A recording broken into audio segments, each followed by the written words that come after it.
Hello friends, welcome back. I am Raju stock analysis में आपका स्वागत है। आज हम आपके सामने 5 कंपनियों का एनालिसिस करने वाले हैं। अब इन पांचों कंपनियों के फंडामेंटल अच्छे हैं, इन पांचों कंपनियों के वैल्यूएशन भी सस्ते हैं और ये पांचों कंपनियां हमारे सभी पैरामीटर के साथ परफेक्ट मैच हो रही है। सबसे पहले हम शुरुआत करते हैं, जिसका नाम है गजानन सिक्योरिटीज सर्विसेज लिमिटेड। अब इसके फंडामेंटल में शेयर होल्डिंग पैटर्न हम देखें तो पब्लिक के पास 37% जितनी होल्डिंग हमें यहाँ नजर आ रही है। उसमें भी 27% जितनी होल्डिंग तो बड़े इन्वेस्टर के पास है, यानी कि पब्लिक के पास केवल 10% जितनी होल्डिंग है। बाकी की सारी होल्डिंग प्रमोटर के पास मौजूद है। उसके आगे बैलेंस शीट में हम देखें तो इस कंपनी के ऊपर 1 रुपये का कर्ज नहीं है। ये एक जीरो डेब्ट कंपनी है। उसके सामने 119 करोड़ का तो रिजर्व है, और रिजर्व भी कैसा, हर साल इस कंपनी में रिजर्व बढ़कर ही आ रहा है, तो इस हिसाब से इनकी बैलेंस शीट काफी मजबूत और दमदार है। उसके आगे प्रॉफिट एंड लॉस सेगमेंट में हम देखें तो ईयर ऑन ईयर ये कंपनी कंपलसरी प्रॉफिट कर रही है। तो इतनी बेस्ट फंडामेंटल वाली कंपनी जब अपने ऑल टाइम हाई से 64% की गिरावट पे हमें मिल रही हो, तो इसमें एक एंट्री करना तो बनता है। तो आज हमने इसमें यहाँ एक एंट्री कर ली है। इसके स्क्रीनशॉट आप देख सकते हैं। इसमें हमारा दूसरा सपोर्ट 40 रुपये के पास रहेगा, तीसरा सपोर्ट 20 रुपये के पास रहेगा। इसमें हमारा टारगेट 170 रुपये के पास रहेगा। 170 के भाव में हम 75% होल्डिंग एग्जिट कर देंगे और बाकी बचे 25% होल्डिंग लॉन्ग टाइम के लिए छोड़ देंगे। आइए तो अब देखते हैं हमारा अगला स्टॉक, जिसका नाम है चांदनी मशीन्स लिमिटेड। अब इसके फंडामेंटल में शेयर होल्डिंग पैटर्न हम देखें तो पब्लिक के पास 54% जितनी होल्डिंग हमें यहाँ नजर आ रही है। उसमें भी 14% जितनी होल्डिंग तो बड़े इन्वेस्टर के पास है। बाकी की सारी होल्डिंग प्रमोटर के पास मौजूद है। इसके आगे बैलेंस शीट में हम देखें तो इस कंपनी के ऊपर 1 रुपये का कर्ज नहीं है। उसके सामने 7 करोड़ का रिजर्व है, तो इसकी बैलेंस शीट भी बड़ी पावरफुल और दमदार है। उसके आगे प्रॉफिट एंड लॉस सेगमेंट में हम देखें तो ईयर ऑन ईयर ये कंपनी छोटा छोटा प्रॉफिट कर रही है। तो इसके फंडामेंटल में भी कहीं कोई खराबी नहीं है, और अभी ये अपने ऑल टाइम हाई से 57% की गिरावट पे हमें मिल रहा था, तो आज हमने इसमें भी यहाँ एक एंट्री कर ली है। इसकी स्क्रीनशॉट आप देख सकते हैं। इसमें हमारा दूसरा सपोर्ट 25 रुपये के पास रहेगा और इसमें हमारा तीसरा सपोर्ट 10 रुपये के पास रहेगा। इसमें हमारा जो टारगेट है वो 90 रुपये के पास रहने वाला है। 90 रुपये के भाव में हम 75% होल्डिंग एग्जिट कर देंगे और बाकी बची 25% होल्डिंग लॉन्ग टाइम के लिए छोड़ देंगे। आइए तो अब देखते हैं हमारा अगला स्टॉक, जिसका नाम है स्वास्तिका इन्वेस्टमार्ट लिमिटेड। अब इसके फंडामेंटल में शेयर होल्डिंग पैटर्न हम देखें तो पब्लिक के पास 40% जितनी होल्डिंग हमें यहाँ नजर आ रही है। उसमें भी 19% जितनी होल्डिंग तो बड़े इन्वेस्टर के पास है, यानी कि पब्लिक के पास केवल 21% जितनी होल्डिंग है। बाकी की सारी होल्डिंग प्रमोटर के पास मौजूद है। इसके आगे बैलेंस शीट में हम देखें तो इस कंपनी के ऊपर 5 करोड़ का कर्ज है। उसके सामने 109 करोड़ का रिजर्व है। तो इतने बड़े रिजर्व के सामने इतना छोटा सा कर्ज बड़ा मामूली सा कर्ज है, तो इस हिसाब से इनकी बैलेंस शीट भी बड़ी पावरफुल और दमदार है। इसके आगे प्रॉफिट एंड लॉस सेगमेंट में हम देखें तो ईयर ऑन ईयर ये कंपनी भी कंपलसरी प्रॉफिट कर रही है, साथ में ये कंपनी हमें डिविडेंड भी दे रही है। तो इसका फंडामेंटल में भी कहीं कोई खराबी नहीं है, और अभी ये अपना ऑल टाइम हाई से 59% की गिरावट पे हमें मिल रहा था, तो आज हमने इसमें भी यहाँ एक एंट्री कर ली है। इसकी स्क्रीनशॉट आप देख सकते हैं। इसमें हमारा जो दूसरा सपोर्ट है वो 80 रुपये के पास रहेगा, तीसरा सपोर्ट जो है वो 60 रुपये के पास रहेगा और चौथा सपोर्ट जो है वो 40 रुपये के पास रहेगा। तो इसमें हमारे टोटल 4 सपोर्ट रहने वाले हैं। अगर ये हमारे चारों सपोर्ट तक गिरावट कर देता है तो हम 4 टुकड़ों में इसमें इन्वेस्टमेंट करने के लिए तैयार है। इसमें हमारा टारगेट 220 रुपये का रहने वाला है। 220 के भाव में हम 75% होल्डिंग एग्जिट कर देंगे और बाकी बची 25% होल्डिंग लॉन्ग टाइम के लिए छोड़ देंगे। अब 2004 से लेकर अब तक का चार्ट आप देख सकते हैं। ये गिरावट करता है, बड़ी गिरावट भी करता है, लेकिन जब नई तेजी की रैली चालू करता है तो पिछले ऑल टाइम हाई को ब्रेक करके एक नया ऑल टाइम हाई भी ये बनाता है। तो ये जितनी भी गिरावट करना चाहे करने दो, इसकी हर गिरावट में हम अपना इन्वेस्टमेंट बढ़ाने के लिए तैयार है।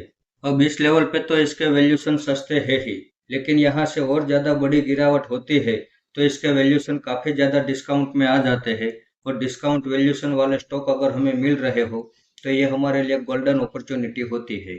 आइए तो अब देखते हैं हमारा अगला स्टॉक, जिसका नाम है ओसवाल एग्रो मिल्स लिमिटेड। अब इसके फंडामेंटल में शेयर होल्डिंग पैटर्न हम देखें तो पब्लिक के पास 52% जितनी होल्डिंग हमें यहाँ नजर आ रही है। उसमें भी 11% जितनी होल्डिंग तो बड़े इन्वेस्टर के पास है। यानी कि पब्लिक के पास केवल 41% जितनी होल्डिंग है। DIS के पास 0.14% की होल्डिंग है। FIS के पास 0.10% की होल्डिंग है। बाकी की सारी होल्डिंग प्रमोटर के पास मौजूद है। अब यहाँ पे आप देख सकते हैं इस साल मार्च 2025 में प्रमोटर ने 5% जितनी होल्डिंग बढ़ाई है, तो ये बड़ी अच्छी बात है। इसके आगे बैलेंस शीट में हम देखें तो इस कंपनी के ऊपर 1 रुपये का कर्ज नहीं है। उसके सामने 817 करोड़ का तो रिजर्व है। अब 2014 से लेकर अब तक का रिजर्व का डेटा आप देख सकते हैं। हर साल इस कंपनी में रिजर्व बढ़कर ही आ रहा है। तो इसकी बैलेंस शीट जानदार भी है और शानदार भी है। जानदार इसलिए कि हर साल इस कंपनी में रिजर्व बढ़कर आ रहा है, और शानदार इसलिए कि इस कंपनी में 1 रुपये का कर्ज नहीं है। ये एक जीरो डेब्ट कंपनी है, तो इसकी बैलेंस शीट बड़ी पावरफुल है। इसके आगे प्रॉफिट एंड लॉस सेगमेंट में हम देखें तो ईयर ऑन ईयर ये कंपनी कंपलसरी प्रॉफिट कर रही है। तो जैसे आपने देखा कि इसका फंडामेंटल में कहीं कोई खराबी नहीं है, और अभी ये अपने ऑल टाइम हाई से 35% की गिरावट पे हमें मिल रहा था, तो आज हमने इसमें भी यहाँ एक एंट्री कर ली है। इसके स्क्रीनशॉट आप देख सकते हैं। इसमें हमारा दूसरा सपोर्ट 60 रुपये के पास रहेगा, तीसरा सपोर्ट 50 रुपये के पास रहेगा, चौथा सपोर्ट 40 रुपये के पास रहेगा, और पांचवा सपोर्ट 30 रुपये के पास रहेगा। इसमें हमारे टोटल 5 सपोर्ट है, और हम इन पांचों सपोर्ट पे इन्वेस्टमेंट करने के लिए तैयार है। अब तक की हमारी सभी वीडियो में ये पहली कंपनी ऐसी रहने वाली है जिसमें हम 5 टुकड़ों में इन्वेस्टमेंट करने के लिए तैयार है। अब ये कौन से लेवल पे अपना बॉटम बनाती है, ये हमें इसके ऊपर छोड़ देना चाहिए, लेकिन ये जब तक गिरावट करती रहे करने दो। इसकी हर गिरावट में हम अपना थोड़ा थोड़ा इन्वेस्टमेंट बढ़ाने के लिए तैयार है। अगर ये यहाँ से बहुत बड़ी गिरावट करके 30 रुपये के पास आ जाता है, तो 30 रुपये के भाव में तो हम दिल खोल के इन्वेस्टमेंट करने वाले हैं। इसमें हमारा टारगेट 130 रुपये का रहने वाला है। 130 के भाव में हम 75% होल्डिंग एग्जिट कर देंगे, और बाकी बची 25% होल्डिंग लॉन्ग टाइम के लिए छोड़ देंगे।